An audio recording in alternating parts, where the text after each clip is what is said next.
সেখানে প্রবেশ করব। এখানে প্রবেশ করার পর আমাদের যে কাজটি করতে হবে সেটা হচ্ছে আমরা চলে যাব ফেসবুকে যে 3 লাইন আছে, জাস্ট এখানে ক্লিক করব। এখানে 3 লাইনে ক্লিক করার পরে আমরা কি করব, এই সেটিংস অপশনে ক্লিক করব।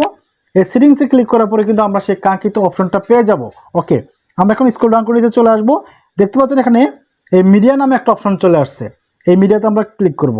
ওকে, এই মিডিয়াতে ক্লিক করার পর দেখতে পাচ্ছেন এখানে কিন্তু অটো প্লে নামে একটা অপশন আছে, দেখতে পাচ্ছেন এখানে auto play on mobile data on wifi auto play tick দেওয়া আছে। এখন যদি এই অপশনটা যদি আপনাদের কাছে টিক দেওয়া থাকে তাহলে 100% আপনার সেই কমেন্টের উত্তর যখন আপনি দিয়ে যাবেন সেই সময় কিন্তু কী হবে, এখানে ভিডিওটা অটোমেটিকলি প্লে হতে থাকবে।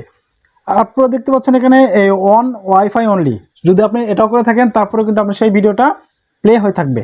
আবার দেখতে পাচ্ছেন নেভার অটো প্লে ভিডিওস, আমি যদি এখানে একটা টিক মার্ক দিয়ে দেই তাহলে কিন্তু আমার সেই ভিডিওর মধ্যে কি আসবে না, অটো প্লে কখনোই হবে না। শুধু আমার ভিডিওই না, এমনকি কারো ভিডিও এখানে অটো প্লে হবে না। আপনি যদি প্লে করেন তাহলে প্লে হবে, আর যদি প্লে না করেন তাহলে প্লে হবে না।